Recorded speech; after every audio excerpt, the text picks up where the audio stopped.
ఆడపిల్ల పెళ్లి చేసే ముందు గౌరీ తపస్సు చేయిస్తారు. గౌరీ పూజ చేయించడానికి కారణం ఏమిటంటే అమ్మవారికి షోడశోపచారాలతో శ్రద్ధగా పూజ చేసి వీడియో మీద పిచ్చితో ఇటు తిప్పి పూజ చేయకూడదు. అమ్మవారిని పూజ చేసి, అమ్మా మీరు ఆది దంపతులే, నిన్నొక్కసారి ఖాళీ అంటేనే నీకంత కోపం వచ్చిందే, అమ్మా నేను గృహస్థాశ్రమంలోకి ఎడుతున్నాను, నా సంతోషం అంతా ఆయనతోటిదే కదా, నా అదృష్టమే నువ్వు దొరకడం అని ఆయన అన్నప్పుడు కదూ నా మనసుకి ఆనందం. దానికి మాలిందనివి అంటే నాకు ఎంత బాధగా ఉంటుందమ్మా. అందుకని నా భర్త మనసులో నాకు పరిపూర్ణమైన స్థానం కలిగి మీ ఇద్దరూ సంతోషంగా ఉన్నంత సంతోషంగా ఉండగలిగిన అదృష్టాన్ని నాకు కూడా కృప చేయి. ఆడతనంలో నీలాంటి పిల్లనేగా, నీకేది బాధ కలిగించిందో అది నాకు బాధ కలిగిస్తుందిగా. అందుకనమ్మా నన్ను మాత్రం భర్తతో అన్యోన్యత విషయంలో ఎన్నడూ లేనిదానను చెయ్యకు సుమా అని గౌరీ తపస్సు చేసి అప్పుడు పీటల మీద కడుతుంది. దీనిలా నే బతకగలనా అనిపిస్తుంది సంపంగి పువ్వు పూజ చేస్తే. అటువంటి సంపంగి పువ్వు ఉంది, అది సింహాచల సంపంగి. అమ్మవారిని చెప్పేటప్పుడు శంకరాచార్యులు వారు అదిగో ఆ పువ్వుతో చెప్తున్నారు. చాంపేయ గౌరార్ధ శరీరకాయై. ఎందుకు వచ్చింది ఆవిడికి ఆ రంగు? అసలు ఆమె హిమవంతునికి కుమార్తెగా జన్మించినప్పుడు నల్లని పిల్లగా పుట్టింది. నల్ల పిల్లగా పుట్టింది కాబట్టే కాళీ అని పిలిచాడు హిమవంతుడు. ఆయన పెట్టుకున్న పేరు కాళీ. నల్ల పిల్లగానే ఆమె పరమశివుణ్ణి చేపట్టింది. పార్వతీదేవి రంగు నలుపు, అందుకే నారాయణ నారాయణి వాళ్ళిద్దరూ అన్నా చెల్లెళ్ళు. శివ శివా అలాగే నారాయణి నారాయణి భార్యాభర్తలు కారు, అన్నా చెల్లెళ్ళు. అందుకే అన్నగారు నలుపు, చెల్లెలు నారాయణి నలుపు. ఇప్పుడు ఈ నల్లని పిల్ల కాళీ పరమశివునికి ఇల్లాలైంది. ఆయన కర్పూర గౌరార్ధ శరీరకాయై, పక్కనే చెప్పారుగా శంకరాచార్యుల వారు, తెల్లటి శరీరం అయింది. స్ఫటికమణి నిభం. స్ఫటికమణి ఎలా ఉంటుందో, కర్పూరం ఎలా ఉంటుందో అలా ఉంటాడు ఆయన. ఆయన ఇప్పుడు ఈమె నలుపుని ప్రశ్నించలేదు. ఇంత తెల్లగా ఉంటాను, నువ్వు ఇంత నల్లగా ఉంటావని ఆయన అనలేదు. ఆయనకు అటువంటి భావన ఉండదు. అసలు లోకంలో పెద్దలకే ఉండనప్పుడు ఇక పరమేశ్వరుడికి ఉంటుందా? కానీ ఒకానొక నాడు జరగవలసిన దేవతా కార్యాన్ని ఆలోచించాడు. అదే లీలా అంటారు. ఆలోచించి అమ్మవారిని ప్రేరేపిస్తే తప్పది జరగదు. అందుకని ఆయన ఏం చేశాడు, పక్కన కూర్చున్న పార్వతీదేవి వంక ఓసారి ఇలా చూశాడు, తన వంక ఓసారి ఇలా చూసుకున్నాడు. చూసుకుని ఆవిడ ఓ ఆయన రంగు నా రంగు చూస్తున్నారు అని అర్థమయ్యేటట్టుగా చూసి ఓ చిన్న నవ్వు నవ్వి కాళీ అన్నాడు. వెంటనే ఆవిడికి ఎక్కడ లేని కోపం వచ్చింది. కోపం వస్తుందా అండి అంటే అలా వస్తేనే అందం. దంపతుల మధ్య ఎప్పుడూ కోపం రాలేదనుకోండి, ఆ దాంపత్యంలో ఏదో దోషం ఉందని గుర్తు.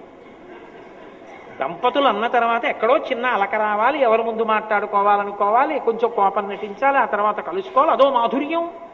అది ఆది దంపతుల మధ్య కూడా ఉంటుంది. శంకరులంతటి వారు సౌందర్యలహరిలో దీన్ని వర్ణించారు. మృషాకృత్వా గోత్ర స్ఖలన మధవై లక్ష్య సమితం అన్న శ్లోకంలో. ఇప్పుడు మళ్ళీ ఆ శ్లోకం అన్ని చెప్తే ఎక్కడ అవుతుంది? కాబట్టి వాళ్ళ మధ్య చిన్న అలక అన్నది ఉంటుంది. కానీ మన అలకలు ఎందుకు పనికొస్తాయంటే, ఇదిగో ఇలా గొడవలు పడ్డానికి పనికొస్తాయి. కానీ వాళ్ళ అలకలు ఎందుకు పనికొస్తాయంటే లోక కళ్యాణములకు పనికొస్తాయండి. లీలగా అలక వాళ్ళని, అంతేకాని హేయమైన అలక కాదు. కానీ దాంపత్యపరంగా శ్లాఘనీయమని. ఆవిడ వంక చూసి కాళీ అన్నాడు శివుడు. వెంటనే ఆవిడకి అర్థమైంది, ఓహో స్వామి మీరు తెల్లగా ఉంటారు, నేను నల్లగా ఉంటాను అంటే ఒక్క విషయంలో నేను మీకు తగినదానను కానన్న భావన మీ మనసులో ఉందన్నమాట. మీరు బయట పెట్టలేదు. ఇన్నాళ్ళు బయట పెట్టకుండా నా పట్ల మీరు ఎంతో సంతోషంగా ఉన్నట్లుగా నటించిన మహానటుడు మీరు. సంధ్యానృత్యం కాదు, నాతోనే నటించారు ఇన్నాళ్ళు. కాబట్టి నేను కూడా మీ మనసు పొంగిపోయే రంగు పొందుతాను, ఈ నలుపు రంగు వదిలేస్తానండి అని ఆవిడ వెళ్ళి తపస్సు మొదలెట్టింది. తపస్సు మొదలెడితే అయోమయానికి గురైన వాడు ఎవరంటే బ్రహ్మగారు. ఆయన వచ్చాడు. ఎందుకు అయోమయం వచ్చిందంటే ఆయన వచ్చి అన్నాడు, అమ్మా నీ తపస్సు ఎందుకో నాకు అర్థం కాలేదు అన్నాడు. ఆవిడంది, ఏమీ లేదయా, పరమేశ్వరుడు నా వంక చూసి కాళీ అన్నాడు. నా రంగు నలుపని కదూ, నేను ఒక అద్భుతమైన రంగు పొందాలని తపస్సు చేస్తున్న ఆయన మనసు ప్రీతి పొందాలి నా రంగు చూసి. ఇంకెప్పుడూ నన్ను ఆయన కాళీ అని ఆయనకన్నా నేను రంగు తక్కువదాన్నన్న భావన ఆయన మనసులో ఉండకూడదు, అందుకు వచ్చాను. ఆయన అన్నాడు, అంతవరకు బాగానే ఉందనుకో అమ్మా, వాంఛితార్థ ప్రదాయిని, లోకంలో అందరికీ కోరికలు తీర్చేదానివి నువ్వా? నీకెవరు తీర్చాలమ్మా కోరిక? నువ్వు తలుచుకుంటే ఆ నలుపు పోయి నీకు కావలసిన రంగు పొందలేవా? మరి ఎవరి గురించి తపస్సు చేసి ఎవరి అనుగ్రహంతో నువ్వు రంగు మార్చుకోవాలనుకుంటున్నావు? తల్లి, నేను ఒక్క మాట చెప్తాను, చెయ్యి అన్నాడు. ఏం చేయమంటావండి? నీకు నలుపు మీద కదు విరక్తి వచ్చింది, ఇప్పుడు నీ నలుపుతనాన్నంతటినీ వదిలిపెట్టు. నీ శరీరంలో ఉన్న నలుపు రంగునంతటినీ కూడా నేను వేరొక శరీరానికి ఇస్తాను. నీలోంచి వచ్చినటువంటి ప్రతిబింబ స్వరూపమైనటువంటి వేరొక శరీరానికి ఆ నలుపు రంగు తొడుగుతాను. ఇప్పుడు ఈ నల్లటి పిల్ల దేనికి పనికి రావాలంటే, నువ్వు ఆయన ఇల్లాలివి, కానీ నీలోంచే విడిచిపెట్టబడిన నల్ల రంగుతో కూడుకున్న పిల్ల కన్యక. ఆమెకి ఇంకా పెళ్లి కాలేదు. ఆ కన్యక కాళి రూపంలో నల్లగా ఉన్న ఆ పిల్ల శుంభ నిశుంభుల్ని చంపాలి. అందుకునమ్మా కన్యక చేతిలో చచ్చిపోతానన్నాడు కాబట్టి ఆ నలుపు రంగు వదిలిపెట్టు అన్నాడు. ఇప్పుడు వెళ్ళి తపస్సు మొదలెట్టి మొదలెడితే అయోమయానికి గురైన వాడు ఎవరంటే బ్రహ్మగారు. ఆయన వచ్చాడు. ఎందుకు అయోమయం వచ్చిందంటే, ఆయన వచ్చి అన్నాడు, అమ్మా నీ తపస్సు ఎందుకో నాకు అర్థం కాలేదు అన్నాడు.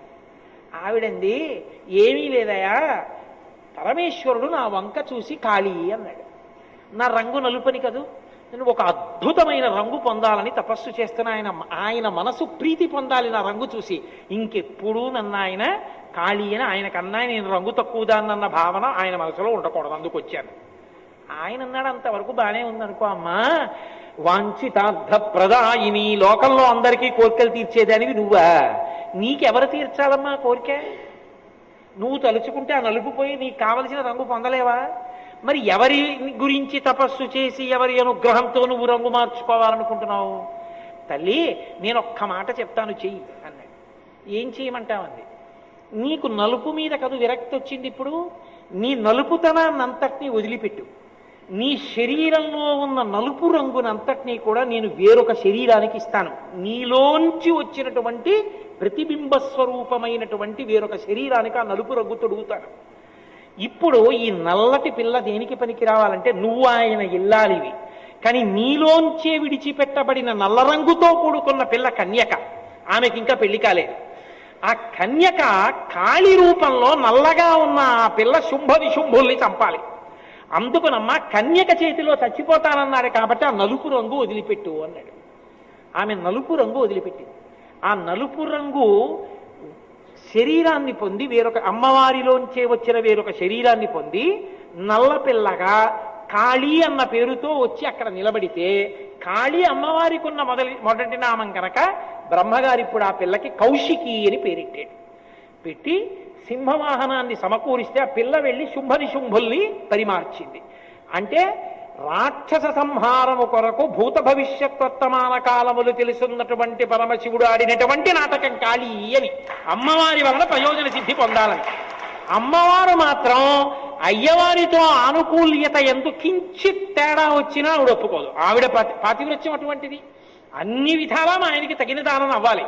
ఇప్పుడు ఆవిడ అనుకుంది, లలిత ఎరుపు రంగులో ఉంటాను, నల్లగా కాళీ ఉంటాను. మా ఆయన నల్లగా ఉన్నందుకు కదూ నన్ను అలా అన్నారు. కాబట్టి ఇప్పుడు మా ఆయన మురిసిపోవాలంటే, ఆయన తెలుపు నా ముందు పేలవంగా ఉండాలంటే నేను ఒక గొప్ప రంగు పొందుతానని తెలుపు ఎరుపు పసుపులతో కూడుకున్న రంగులోకి మారి గౌరీ అని పేరు పెట్టుకుని వెళ్ళి పక్కన కూర్చుంది. పరమశివుడు చూసి అన్నాడు, ఏమిటి కాళీ అన్నందుకే ఇంత ఉద్ధతి అన్నాడు. ఆవిడంది, ఏమో మీరు ఎందుకన్నా ఇలా చూసుకుని ఇలా చూసి కాళీ అంటే నేను భరించలేకపోయాను. దాంపత్యంలో ఆ పాటి మీకు తగిన దానను కానన్న మాట కూడా నేను భరించలేకపోయానండి. అందుకే ఇప్పటికీ ఆడపిల్ల పెళ్లి చేసే ముందు గౌరీ తపస్సు చేయిస్తారు. గౌరీ పూజ చేయించడానికి కారణం ఏమిటంటే, అమ్మవారికి షోడశోపచారాలతో శ్రద్ధగా పూజ చేసి వీడియో మీద పిచ్చితో ఇటు తిప్పి పూజ చేయకూడదు.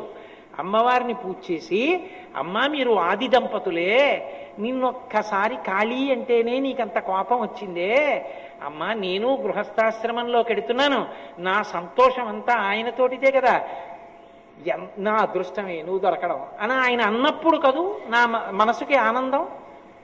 దానికి మాలిందనివి అంటే నాకు ఎంత బాధగా ఉంటుందమ్మా. అందుకని నా భర్త మనసులో నాకు పరిపూర్ణమైన స్థానం కలిగి మీ ఇద్దరూ సంతోషంగా ఉన్నంత సంతోషంగా ఉండగలిగిన అదృష్టాన్ని నాకు కూడా కృప చేయి. ఆడతనంలో నీలాంటి పిల్లనేగా, నీకేది బాధ కలిగించిందో అది నాకు బాధ కలిగిస్తుందిగా. అందుకనమ్మా నన్ను మాత్రం భర్తతో అన్యోన్యత విషయంలో ఎన్నడూ లేనిదానను చెయ్యకు సుమా అని గౌరి తపస్సు చేసి అప్పుడు పీటల మీద కడుతుంది అమ్మవారిని ప్రార్థించి. అటువంటి తల్లి కాబట్టి ఇప్పుడు అటువంటి చాంపేయ గౌరర్థ శరీరకాయై. అమ్మా నీ భర్త ఒక లీల చేసి రాక్షస సంహారము కొరకు లోకరక్షణ కొరకు నీలోంచి కౌశికీ రూపాన్ని ఆవిష్కరింపచేసినవాడు. నువ్వో నీ భర్త యొక్క ప్రీతి కొరకు పసుపు ఎరుపు తెలుపు రంగులతో ఉన్నటువంటి సంపంగి పువ్వు యొక్క రంగుని పొందినటువంటి దానివి. తుమ్మెదలు ఎప్పుడూ గుమిగూడి ఉంటాయి సంపంగి పువ్వు మీద. సింహాచలం సంపంగి తోటల్లోకి మీరు ఎప్పుడైనా వెళ్ళారో లేదో నాకు తెలియదు. తుమ్మెదల రొద వినపడుతూ ఉంటుంది అక్కడ. ఎన్ని తుమ్మెదలు తిరుగుతాయో సంపంగి తోటల్లో. త్రాచుపావులు కూడా తిరుగుతూ ఉంటాయి. పరమేశ్వరుని యొక్క చూపులే ఆ తుమ్మెదల బారులు, అమ్మవారి యొక్క ముఖమే ఆ సంపంగి పువ్వు.